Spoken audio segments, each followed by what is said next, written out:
So what I'm going to cover off today is current blockers, so what I see prevent efficiencies for you guys when working with farmers. Then I'm going to go through how Halter can help you working with farmers and improve efficiencies, and then the final part will be the on-farm implementation and what you can encourage your clients to actually do on-farm to get the changes we've talked about. So yeah, the whole idea of this session was we go through these return on investments and this additional pasture growing and mating results, but how do we actually do it on-farm?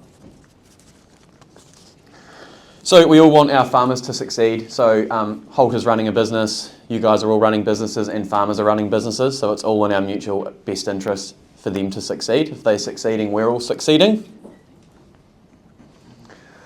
So I'm just going to go through some of the ways that I feel like efficiency is reduced when advisors are working with their clients. So one of the main ones is finding info. A lot of time's wasted at the start of meetings waiting on farmers to get the right info for you. Either they don't have it, they're making it up, or they're trying to find it and it's all in different places. So that there can be very frustrating, and it's a waste of everyone's time for the first half hour or hour of your meetings. The next one is accuracy. So often it's just estimates. And the other one is often the record keeping's not quite there and round numbers get thrown around a lot. So you ask a farmer, what milk production they're doing, and they say 2.1, but it's probably not 2.10. There's probably some additional decimals on there. And the other one is milking cows. How many cows are you milking, and they give you 850, and chances are it's probably not 850. There's a specific number there. Pasture data is a classic one. So again, often it's estimates, often it's iometer, which is not always bad. But one of the key ones is they often tell you what they think you want to hear. So they think you want to hear they're on a 25-day round, so they'll say that. And one I come across in my region a lot is also like group chat type things. So I know there's group chats in my region between farmers, and one farmer will say he's growing 120 a week, and they all think they're growing 120 a week. So they start to feed off each other there. Frequency, so it can often be a long time between visits for you guys.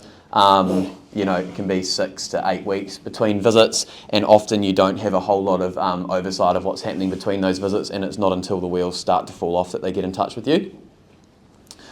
Tracking, so you go along, you give recommendations to the farmers, but you're very reliant on them communicating with you and them actually implementing those changes and following the plan. And until you're back in touch with them, you're not sure how they're going. And then the last one is cow behaviour. So it's quite difficult to quantify cow behaviour. I'm sure most of you, when you're out on farm, you go for a drive round or you walk around the herd and you get a snapshot of the herd in time, but similar to a herd test, it's just a snapshot of that day or that minute when you're in the paddock. I should say you're welcome to jump in with questions, objections, anything throughout, it's fine. So we'll work through. We all want to make an impact together. Everyone needs to kind of be rowing in the right direction. And we had some good feedback last year from Halter Horizons around getting vets and consultants in the same room is great. It doesn't happen very often. Often there's a bit of push-pull happening there. So it's good to have you all together as well.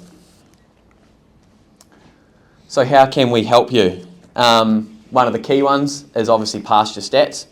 So daily farm and paddock average pasture cover estimates. The live feed wedge, so the key one there being live, every day it's updating. Daily growth rates, pre and post graze residual tracking, the live round length, so the Halter home screen has round length at the top and that's non-negotiable, it's always there. Customizable target tracking, I'll go into all these in more detail as well. Leaf stage and leaf emergence tracking, and then those live stock numbers. So the idea is that you guys can be more the fence at the top of the cliff rather than the ambulance at the bottom, which is often what happens. They don't often reach out to you until those wheels start to fall off, and by then it's often too late. Or if you'd been out there earlier, you could have made those changes before they went too wrong. Also big on more proactive engagement from you with your clients. So we're well aware that there's a massive shortage in New Zealand of vets and consultants, and it's only going to get worse over the next 20 years. So if Halter can do anything to improve the efficiency of the current ones we have, that's a win for the industry. And just, I guess, if you have all your farms set up on Halter, particularly Halter Web, you're going to go in there, you're going to have a list of all the farms you deal with, and a quick glance once a week, you get an overview of all their pasture metrics, and if anything jumps out at you, you can proactively reach out to your clients and find out what's going on. Oh, Nick, is it with that one there, farm performance, with the Fonterra Sinlay coming in now, would per cap reduction be on that? No, it won't be on that summary table, but yeah, it can be found in there, and I'll talk a little bit about that for those of you that haven't found out about that yet from us. But again, people will be taking notes on any suggestions and things throughout. That's a suggestion. Yeah, sweet, someone write that down. Driving value, so yeah, what on-farm changes can we make and can you encourage clients to make to actually get value out of this? So I'm going to move into pasture. Again, I think most of you came through the pasture session yesterday. Hopefully you learnt a bit from that, and we see the massive value with Halter being in this pasture space, so that's where most of my focus will be today, although I will touch on the other things. Again, it won't be news to anyone here that up to 85% of profitability in New Zealand is driven by pasture harvested, so anything we can do to improve that's going to improve the bottom line of our farms. So here at Halter, we kind of envision there's three main barriers to improving grazing management on farm: data, insights, and then execution. So the first part is data, having accurate data. Basically, data, you put crap in, you get crap out. So data for data's sakes, not really that helpful. The really helpful part comes under the actionable insights. And so my old boss sitting here, I remember him saying once, and it does stick with me, saying data for data's sake is pretty useless. You need to have the wisdom to interpret that data. And so we try to do that, but that's really where we see you guys coming in and helping farmers basically interpret the data we're giving them, and then it is up to the farmer to do arguably the hardest part, which is execute. But with a tool like virtual fencing, that execution should be easier. Still be hard, but easier. Every farm has room for improvement, and I heard Nathan talk about this before, and the analogy we use here is driving. If I ask everyone here if they're a good driver, most of you are going to say yes, but unfortunately there's an average, and half of us are above the line and half of us are below the line, and it's the same for farmers. I'm sure you're all aware there's not many farmers that don't think they're top pasture managers, so every farm has room to improve. I'll go through some examples later on of basically what Nathan was saying around flat irrigated farms that have room to improve, and then obviously our rolling country ones have even more opportunity. Right, so on to the practicalities. So the good stuff, what can actually be done on farm. So pasture data at your fingertips. So making more informed decisions. So by that, what I basically mean is if you're confident in the data and the data's up to date, people can make decisions earlier and they can make them with more confidence. And making decisions days earlier in farming can have a big impact. Tracking progress compared to targets is a big one, and I'll go through the target setting in the app shortly. Adapting quickly, again, if you're confident in the data and you know the data is up to date, you can adapt on the fly with far more confidence. Testing scenarios, I'll cover off our forecasted feed wedge shortly, but farmers can go in and do some short-term analysis on what's the right decision to make in regards to their pasture management. Redistribution of time. So again, I'll talk about this shortly, but basically with what the managers, owner-operators, contract milkers, etc. are saving on time, redistributing that time back into pasture management pays off big time. And then upskilling staff. I'll talk about this shortly. This is a good one. We hear a lot from people about this, and Halter makes my staff milkers, and I push back on that quite a lot. But I will cover that off shortly as well. Cool. So I've just put some screen recordings up here showing you how to basically set targets and how they look once you've got them in there. So we've got our average pasture cover targets, so farmers can go in, set whatever target they want, choose the date they want to hit that target by, and then in a really visual way in the app, that line shows the target. Every day the average pasture cover updates in Halter, and they can see exactly how they're tracking. Round length's the same. They can go in, set what round length they want to be on. So they want to be on whatever 25 days at balance day. They go in, set that, and the line's there, and every day they can see how they're tracking. And then the final one, which I talked about yesterday, Nathan talked about today, is residual management. Farmers can go in and they can set different residuals for different mobs.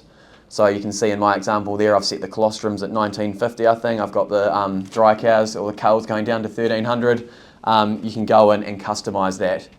And so all of these things are a way for you to go in and see what your clients are doing. And yeah, it's basically ground truthing what they're telling you. Actually, one example, and I'm going to use it. If I balls it up, Jeremy, you can jump in. So there's a big flat mid-Canterbury farm on the 9th of September last year. Consultant went along, contract milker said he was finishing his first round the next day, which is the 10th of September, so pretty early in Canterbury.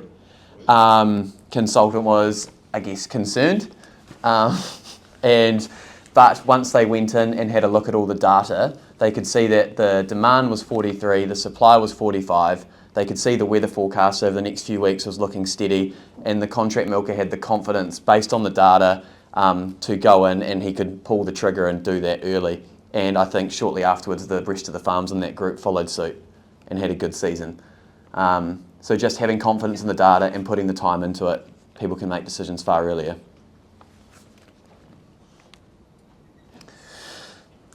Right, so feed budget. Again, I think everyone was in the session yesterday. I touched on, we've released version 1 of our feed budget. We will continue to iterate on this as we get feedback, and we have had feedback. One thing I will say that we need to bear in mind when we're developing things at Halter is we have farmers on a massive spectrum. We have farmers at one end who you talk residuals and they don't know what you're talking about. And we have farmers at the other end who do their own FarmX and their own udder modelling.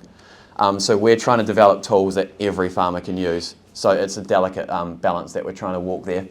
But we've started it. The next tool, which I'll give you a run through. Last year when we went through this, Brent Boyce gave us a wolf whistle. He thought it was that swish. So hopefully you guys are as impressed. It's nothing revolutionary. It's just a short-term forecasted feed wedge tool. The part we like is that it's super user-friendly. So the next slide, which is always dodgy because it shows my... this is on Pro. Yep. No. How do you... This is always dodgy because it shows you YouTube history at the end. But here's my forecasted feed wedge. So you can see you just drag the slider across at the bottom and it can forecast up to 2 weeks ahead what your wedge looks like. On the right side there you can customise round length. So you go in and adjust your round length, see what it looks like over however far out you want to look. You can do the same with growth rate. So if you think the growth rate's going to crash over the next week, you can go in and see what that's going to do to your wedge. One of the most common uses of this is the next wee example, which is working out paddocks for supplement and silage in spring. So it's as simple as just unticking these boxes and it takes them out of the round for the wedge. You can go in and see what that does to your wedge. So this is super quick and super easy. This can be done in the app as well. So there's a real easy use case. And the other one is you can go in and manipulate the cow's demand. So you can see in the example there, I'm just going through and dropping their pasture by a kilo and going to bump their supplements up accordingly. And we can see what happens to the blue line as we go through and adjust that. So very much a short-term tool, but yeah, I mean, there's plenty of tools out there that do this exact same thing. But this is just quite user-friendly, and the best part is that the data's all up to date as of this morning. Nick, when you manipulate that, like supplement use and increase the... don't I have kids. you beat me by 5 seconds ago, don't blame your daughter. Yeah. If you change the supplement use and change your pasture use, does it save in that section?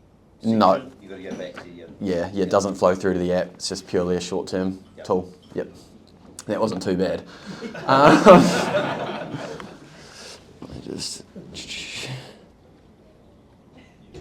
Cool. Right, everything you need to know. So in one spot on Halter, we're getting there, but we're pretty much trying to get everything you need to get the feedback loop on feeding, milk production, behaviour in one spot. So on this one here, you can see we've got milk production. We now integrate with Synlait and Fonterra. That milk production can come into the app. You can overlay it with behaviour data and you can choose what mob you want to see it for. At the bottom, you've got the feeding. So basically, In one view of your laptop, you've got the whole feeding feedback loop in Spot. And so this next slide, you might find it controversial. It's purely an academic exercise I've done. So what I've got here is one farm. This is their milk production. This is in spring. What's that, 2nd of September to 30th of December? Yep, so like spring. This one here is autumn, 3rd of February till mid-April. And so what you're seeing here is you can see the trajectory of the milk going up and then in autumn coming down. All I've done is gone in and I've just shown where it's dropped, and I've only highlighted the spots where it's dropped but then come back up, showing that the cows could come back up. So, and I understand we farm in a biological system, so some of the stuff's environmental and there's nothing we can do about it. But what I did want to highlight is particularly some of these bigger ones, like these two at the end, are both well over a week, and those cows have come back up. And it's good to see that there is a correlation. If you look at the blue line, in each of those drops, that blue line, which is rumination, has gone up. So this is purely a desktop exercise I've done, but I have had some feedback from different consultants that they will be using this to learn and have a look and say like, okay, on this farm, every time a southerly comes through, the cows drop by 0.2. So I need to be giving them another 16 ME to make up for that. So just an idea. If you've got any feedback or comments on this, keen to hear it, because again, it was just me having a play. But I thought it was very interesting. This is a good farm as well. Sort of a bit different, random topic, but made me think, you know, where we're setting the dry cow intakes and maintenance, all the rest of it, is that regionalised? So like a dry cow's requirement in Southland when the southerly's blowing through and all the rest of it is very different than in Northland. No, it's not. Yeah, it's just done So on the weight difference and. is like 150%. Yep. So it's just done on weight and distance walked and terrain, but yep, not Northland, climate. Autumn for a dry cow, we accept 5.5 to 6 kilos. Mm-hmm. You know, whereas you guys are some crazy number. Yep, You know? yep. So, you know, like, I believe you because I was down there in the snow, so I understand. But, Yep. So yeah, so that's something to think about. Yep. Do you think in time the model will just tweak when it knows the weather's going to turn? It'll tweak. I wouldn't count against anything at some stage, but yeah, I won't make promises for the product team. Allocation insights. So yeah, again, there's videos for all of these. This first one here is the energy feed calculator we were talking about. So basically Dairy NZ feed checker, again, just all in one spot on Halter. So you go through, you put your breed of animal, the terrain, live weight, how much milk production they're doing, how far they're walking, and again, Halter will tell you how far they're walking for the mob. Body condition score, gain or loss over the next 30 days. And if the cows are pregnant or not, and if they are, how long till they calve. And then at the bottom we spit out an ME estimate, and then we'll also convert it into kilograms of pasture required. But obviously not all pasture is equal. So in the next one, you can go in and you can customise your feed. So you can go in and adjust the ME of all the different supplements there are, and you can adjust the utilisation. So if you know the utilisation numbers, you can use them. Otherwise, we put suggestions in. So for silage, for instance, if you're feeding on the pad versus the paddock, we'll have different suggestions for you to use. All of the defaults are Dairy NZ defaults, so you can go in and change them. For instance, like the Dairy NZ default ME for pasture, I believe, is 11. So for like Canterbury, we get everyone to bump it up to 12. But ideally, they do testing. Third one is the supplement log. So farmers can go in, they can enter all the supplement they're feeding. For every mob, they can say I'm feeding 3.5 kilo in the morning and 2 in the afternoon.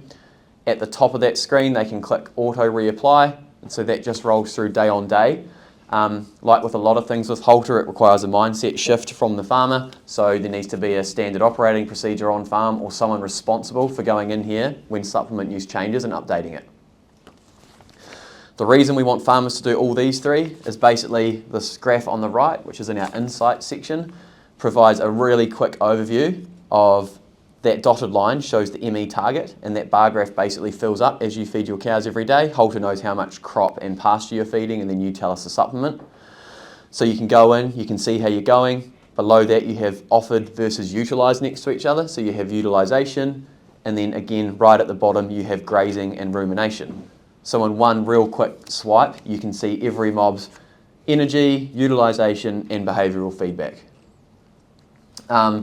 And so as consultants or advisors or ops managers and things, this is basically you're relying on your farm staff to do this part, but you can go in really quickly and have a look at the consistency of feeding on the farm. And there's no hiding, all the data's there.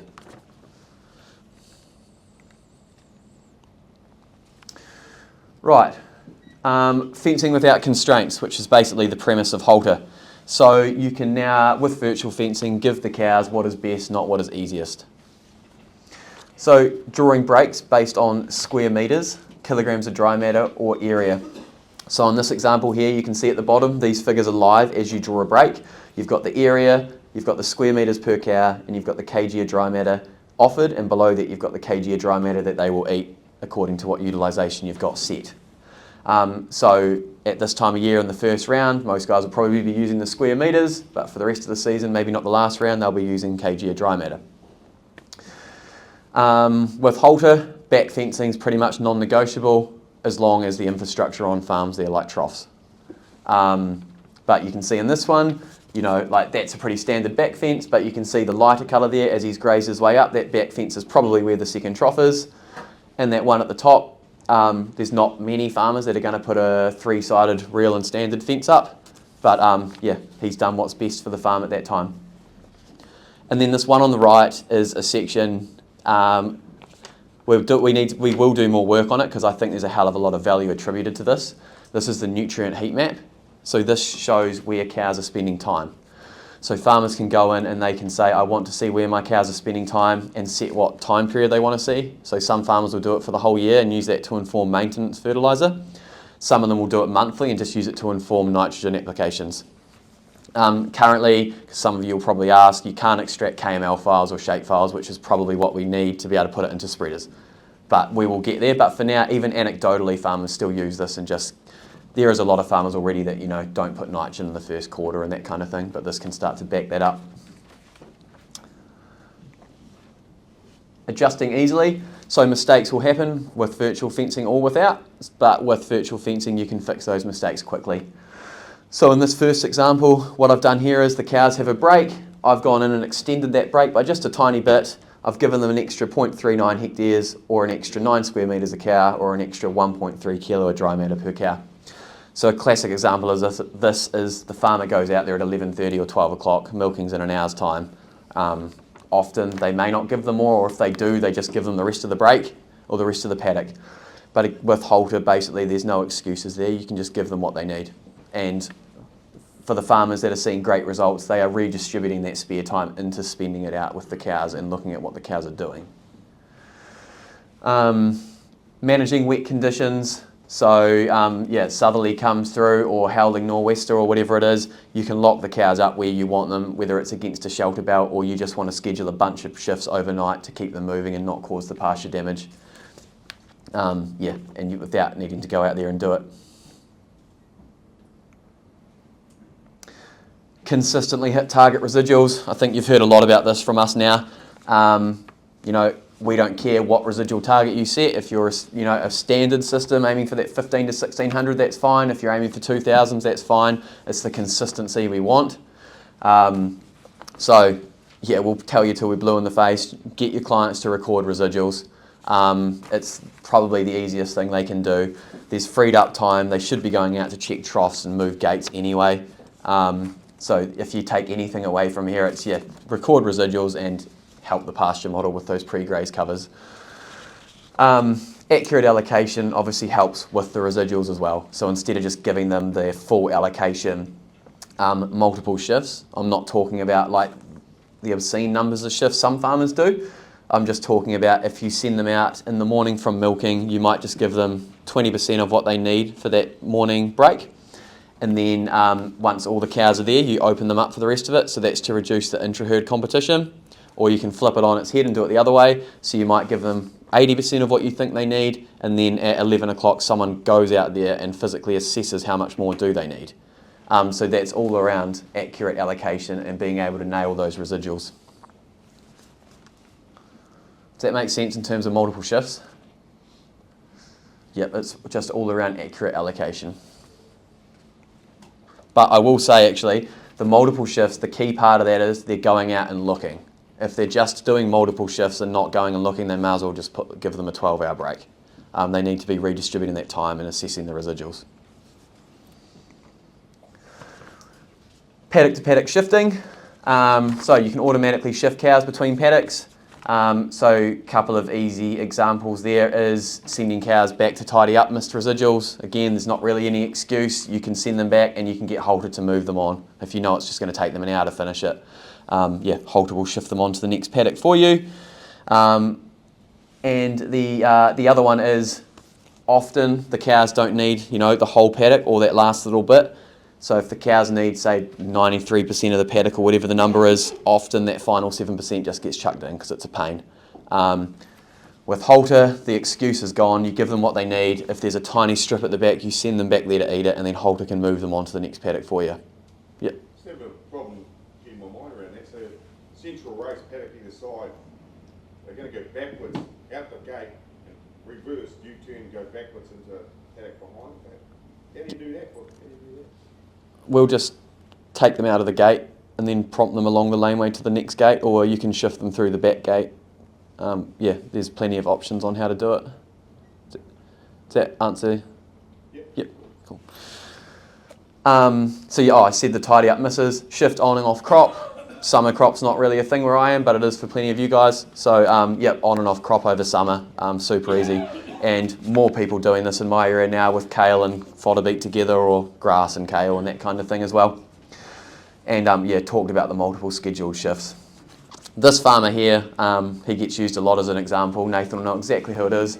Does a lot of shifts per day, sometimes does up to 8 shifts per day on pasture. He's been with Halter a long time now, and he's got it down to a T. He knows exactly how much his cows are eating in an hour. He just has them moving all day, but you don't have to go to that extreme. Does he have to physically move them? The algorithm doesn't move them when they hit 16? Yeah, he has to set it all up. They don't hit residual and we detect it. So he just goes in and he knows it's going to take them an hour to eat that 2 kilo. But he's been with Halter long enough now that, because I know I say you should be going out to the paddock to check, he's been with Halter a long time now and he's kind of got it down that he knows roughly how long they need, and he uses behaviour data, which I'll touch on, to work out when the cows are nearing residual too.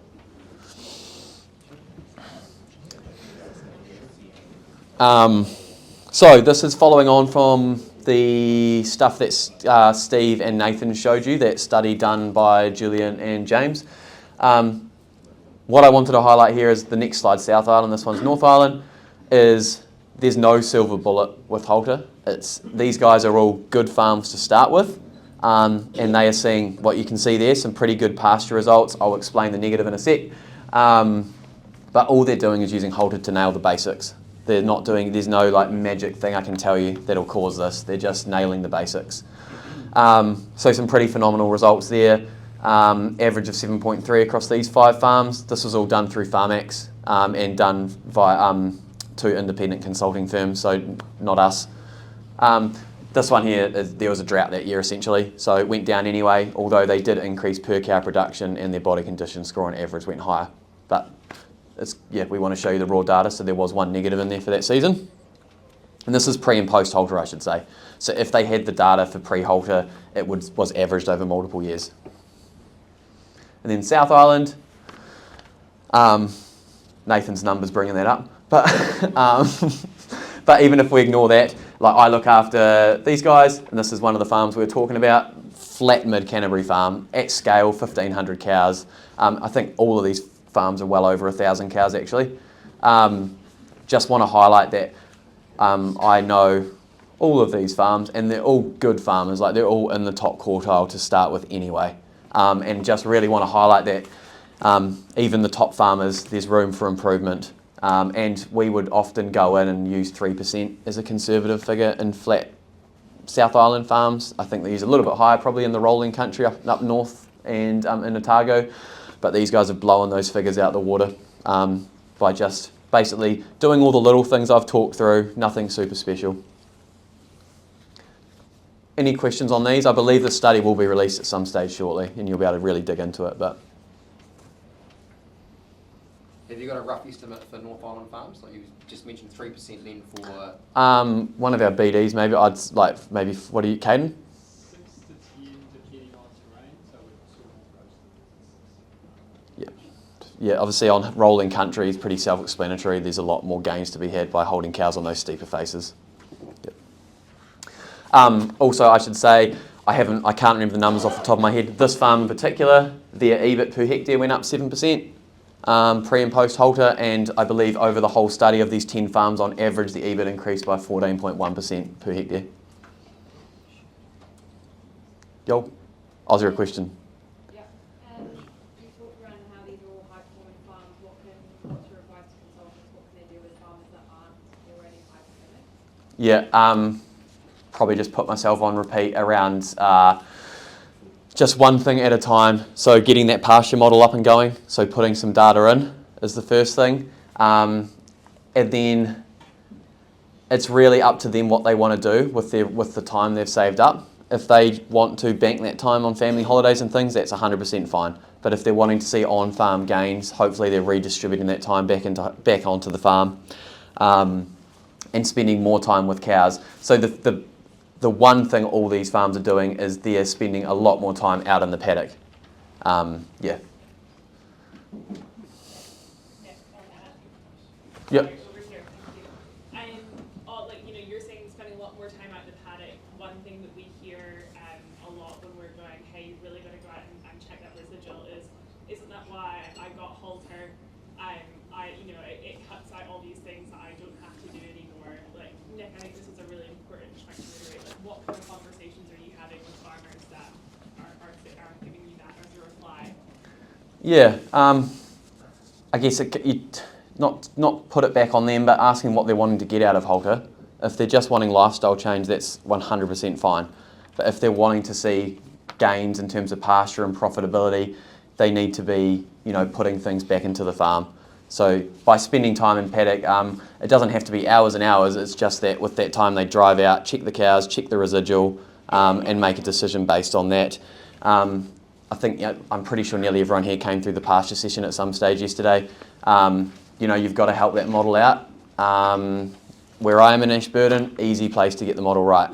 But for the rest of the country, they need to be going in. Correct me if I'm wrong, but all farmers should be checking pre-graze covers anyway. I don't understand how they wouldn't be doing that. So it's a pretty simple one to go out there and just override the pre-graze cover if it's not correct. I'm sure there's some that don't check, but I don't understand how they do it. Yeah. Nick, yesterday in that pasture session, and I can't kind of get my head around it, but the 2-leaf stage was like 29.50, I think. Mm-hmm. Where's that data coming from? How accurate is that? Yeah, that's our leaf emergence rate model. That model is pretty deadly accurate. It's purely based off temperature. That's the main factor in leaf emergence rate. Secondary factor is soil moisture, but it's minor compared to temperature. So we're pretty confident in that model. Like when those initial results came out that people were going into 28.50 with at the 2-leaf stage, myself, I thought it was probably not true as well, but we went out and checked and it was. But that's not to say, I talked yesterday around the nitrogen hypothesis and things. It's not to say farmers are doing anything wrong. It's just not exactly what we thought. Just on that, did you find it was only in November? Or that was the biggest it's pretty consistent throughout the spring in particular, that the leaf stage is always lower than people think. And I think that's just because what I said yesterday, that we've used pre-graze as a proxy. So people think if they're going into a pre-graze cover of 3,000, it must be 3-leaf, which is not what we're seeing. Any more pasture questions? If you've got, and I should say the next session we're doing regional breakouts where with your individual regional reps and things we'll go into return on investments and showcase some top farmers. So I have purposely not put any ROIs in this like I did last year because we'll do it next. Right, behaviour insights. So ME calculator I've covered off, but monitoring feeding consistency is a big thing. Helping to inform those feeding levels and the makeup of the feed for those of you nutritionally inclined. Comparing mobs and the distribution within mobs. So that one on the right, something I get a lot of my farmers to do. I can't quite read the number, maybe 455 is what that mob's averaging, but the distribution's enormous. So often when I go to a farm, one of the first things I'll do is look at that. If the distribution's massive, then we'll go in and we'll rank that mob and rumination number, and we'll see exactly which cows are struggling. Because just because the average is good doesn't mean the whole mob's good. And analysing individual cows. So this stuff is all things that your standard behavioural tech does. But yeah, I guess with Halter we do the same thing, but you can actually action change on farm. So a couple of examples. This one here is one of my farms down in Otago. So their springers were going fine, they didn't have a single down cow, and then they changed it from giving the springers fresh feed to following the milkers straight away down cows. They could go into the behaviour data and see exactly why that was happening. Most of you probably will be using this regardless of what tech you're working with in terms of dry matter changes in pasture, using the rumination data to inform that. That farm I talked about earlier that does 8 shifts a day, they actually use our grazing data because our grazing data defaults to a weekly view, but you can make it a day view where it does give you far more incremental changes. It does look pretty messy, but once you learn how to read it, he can use that to see when his cows are nearing residual because their grazing starts to slow down and their rumination starts to go up. I'm not advocating you don't go out to the paddock, but you can go in and start to use it if you get really in tune with it. I just covered off that one with the variance within mobs. This one here I use as an example a lot. This was a large-scale farm in Canterbury. Pre-Halter, he had lost a lot of cows the year before on transition to fodder beet, and he's a good farmer. Next year with Halter, he was obviously very tentative with his transition this year. They looked fine, but then when I was with him, we went through and had a look, and we could see in one of the mobs in particular, the resting had gone up and the rumination had gone down, and he got the vet out and there was a hell of a lot of subclinical developing. So just using that, that could have had drastic effects, and it may already have done with the subclinical coming in, but without that data, who knows what would have happened there. Mating insights. So again, pretty standard across tech, but basically the main one is that current cycling rate, being able to see how the cows are going, particularly in the pre-mating stages.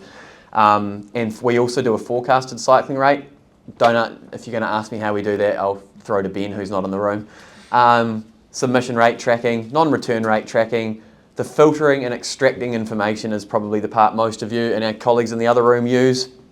Running multiple mobs, so you see that the cows are not cycling well, with Halter, I guess you can start to split out and run those additional mobs as long as the infrastructure's there to do it.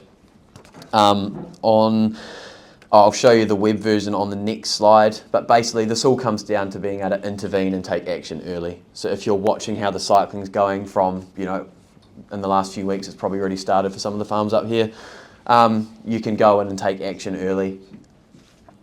Just a couple of other things in terms of the mating side. They're small benefits, but they do stack up. Obviously, most farmers do get rid of bulls when they move to a wearable, although farmers, I believe, made money off having bulls this year. Short gestation semen becomes a very viable thing to do. Less straws, and not on our recommendation, but some farms now have got rid of pregnancy testing, or definitely reduced pregnancy testing. This is the web version of our mating insights. So what you can do here is we integrate with Minda. So as long as they're using Minda, we can bring this data in to the web. So you can see here, what have I got displayed? Cycled after calving. So they can break it down by calving period, body condition score if that's been entered in Minda, age, and then the whole herd. They can go in and break that down, and then below that, our algorithms actually go in and say what we would expect based on our data set to be occurring. So you can see in this example, the cows that calved in the first 3 weeks are performing lower than we would have thought they would have done. And the cows that calved in those second 3 weeks are actually doing better than we thought they would have. The main one I use this for is definitely the cycling rates, and particularly the age group, and breaking it down by age group. I think most of us are aware now, a real common age that struggles is our 3-year-olds. Most farmers do a really good job of looking after those 2-year-olds, and then the 3-year-olds often struggle. So we have a lot of farmers now who run their 3-year-olds separate, or at least put them in with the heifers.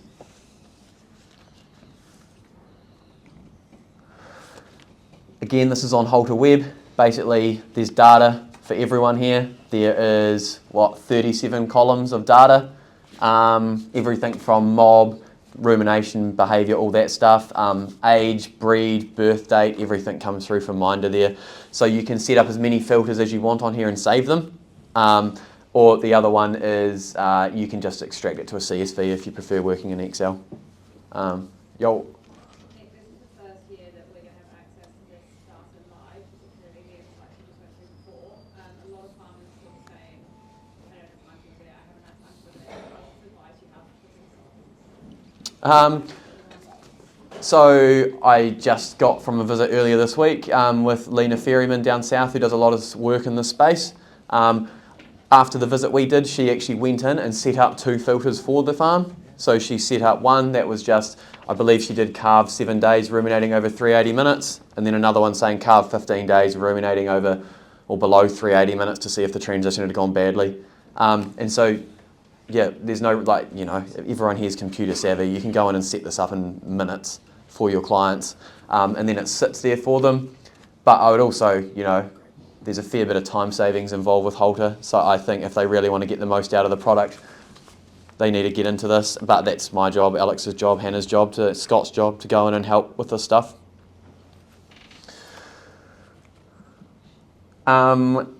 These just some mating stats. Before anyone asks, because everyone always asks, is you know, what kind of farmers do we have? Do we just have farmers that are good at repro or not? We have the full range. I've got in my book, I have a farm who got his best ever 6-week in calf rate this year, which was 59%. And I have another farm who is consistently in the low 80s. So we have the full spectrum. LIC's 3-week submission rate improved this year, 79 to 81%. Halter's set at 87%. And I understand year on year is pretty hard to compare things, but yeah, just some stats. Everyone will know these 2 numbers, so for every 1% increase in 6-week in calf rate, it's equivalent to $4 increased operating profit, and then $10 for every 1% drop in not in calf rate. 2023 spring, I should have updated this, but it basically sits the same in that it's a 2% margin we're sitting at with Halter farms at the moment compared to the averages around the regions. And then obviously there's the increased days in milk, so we put a lot of focus on that 6-week in calf rate. Yeah, if you've got comments on this, but before anyone brings it up, I understand that like this year the general repro results improved and things like that. Yeah. Streamlined calving, cool, not too bad for time. So one of the main ones we encourage is with wearables, you can start to treat cows as individuals. So there's been a real trend in the industry over the last, I don't know, maybe 5 years, 10 years for cows to be on once a day longer and longer and longer. Which is fine, but you're optimizing for repro when you're doing that. So with tech, doesn't matter what tech, but with tech you're starting to treat cows as individuals, and instead of treating them all for the lowest performing cows, you're treating them as they are. So for the bulk of cows that may be ready to go on twice a day a lot quicker, they can go on twice a day quicker. And in that way you're optimizing milk production and without sacrificing your repro results, which is what people are worried about. Multiple mob cycling rates, so you can go in and check your mobs, so have a look at how your heifers and 3-year-olds cycling. If they need additional feed, you can go in and do that.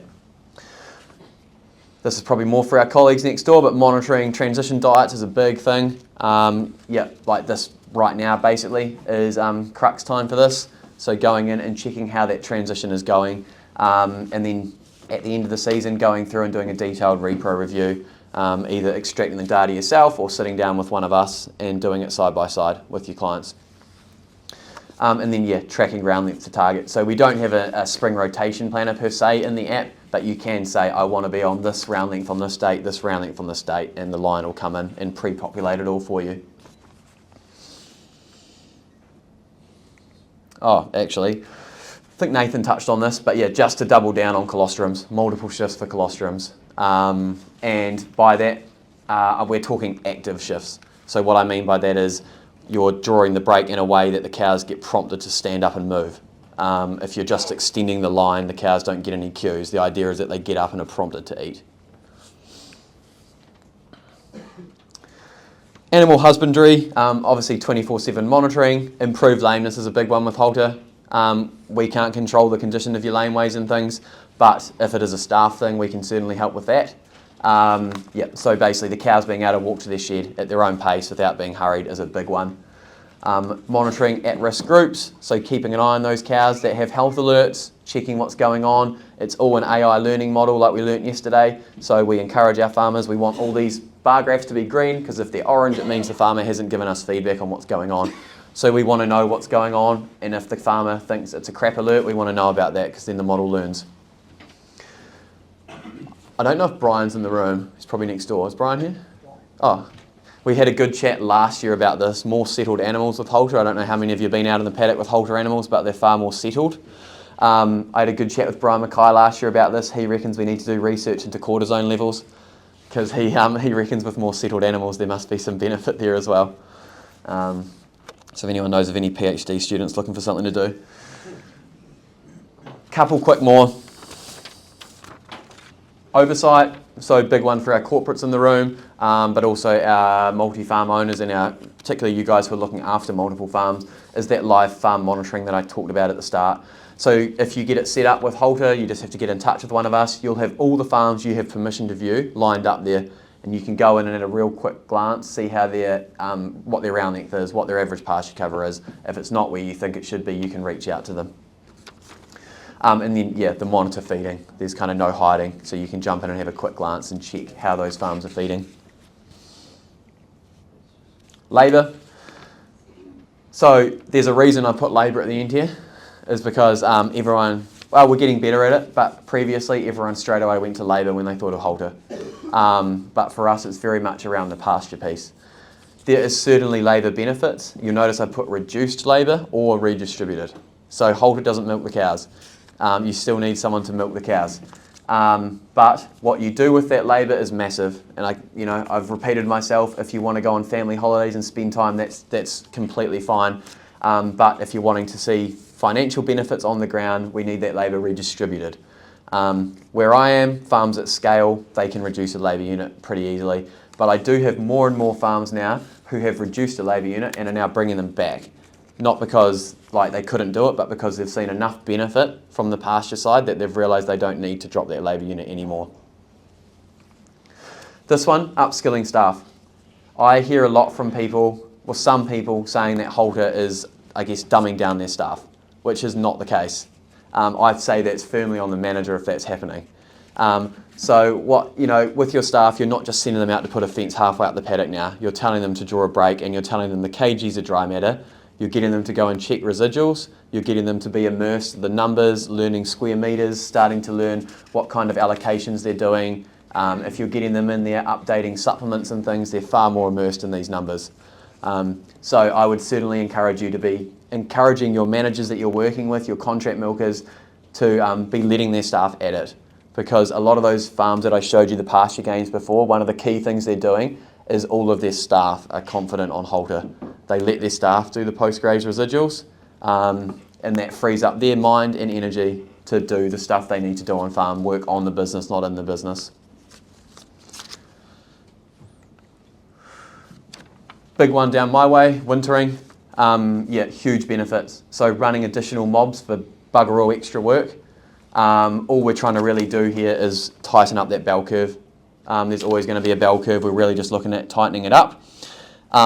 Before anyone asks, fodder beet, kale, completely fine. I'd say most of my farms are on fodder beet, and it's fine. A lot of them say they feel far safer. Nathan might be able to comment if he wants with Halter on fodder beet, because if one cow breaks out, that cow's gone through its fence, but all the other cows still have their individual fence. Whereas when a reel goes down, normally the whole mob goes through. Improved utilisation. So we've had a few farmers back calculate on this, and they see between 10 and 15% improved utilisation on winter crop.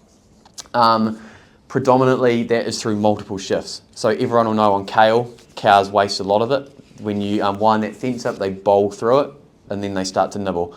With Halter, those multiple shifts, they're kind of almost living in the moment a bit more, and they just chew their way forward, and the utilisation's far more improved. Managing wet conditions too. You can move cows around, you can move them back off the crop face, you can shift them to a paddock next door without having staff out there doing it. Staff are still going to be down there checking, obviously, feeding out supplements, so it's not like you're wintering without keeping an eye on your cows. And then, massive labour savings over winter. Just a question that doesn't qualify to that, but in your whole pasture model, where does utilisation of pasture come into it? So like if we get rain and we're going from 90% to 60%, Yep.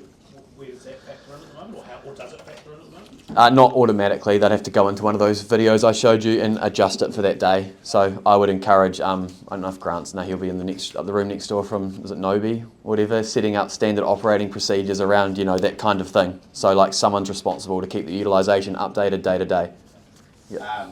Probably to add to that, feedback is I've got Golden Bay full of buttercup, so they actually find they have to drop the utilisation to 80% to make this work. So cow feedback is quite useful for that in terms of what's working around allocation residuals. So yeah, so for your Northern Kikuyu, you probably do the same thing. I don't think there's anything else on the wintering. No.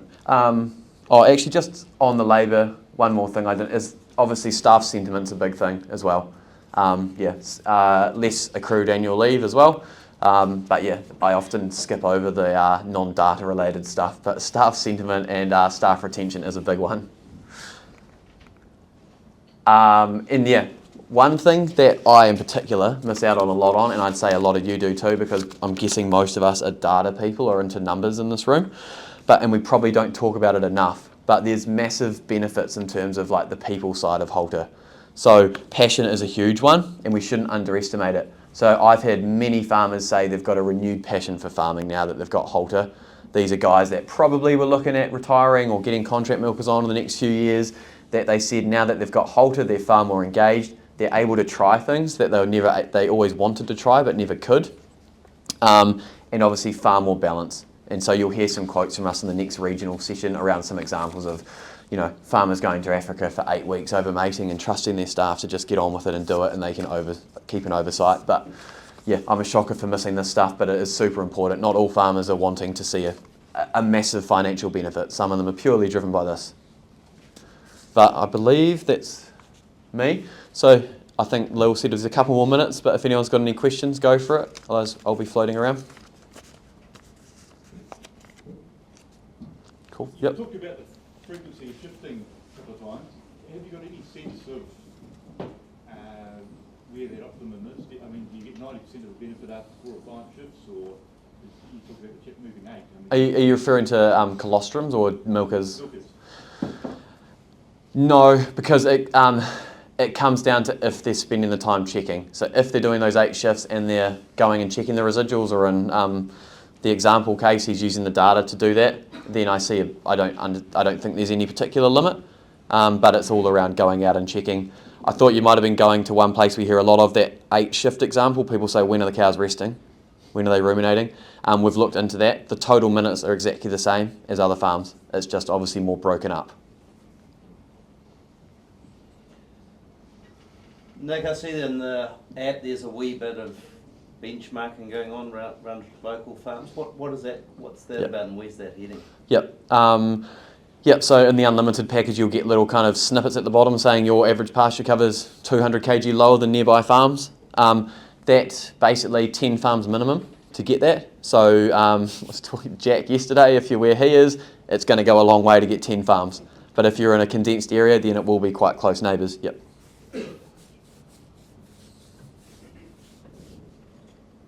Cool. Is that us? If, Oh, yep. if you go back into a paddock, because you've got the residual up, what does it do to your round length allocation that day? Yeah, that is a good question. It won't count that. It won't add it into the round length. It only uses new pastures for that. Yep.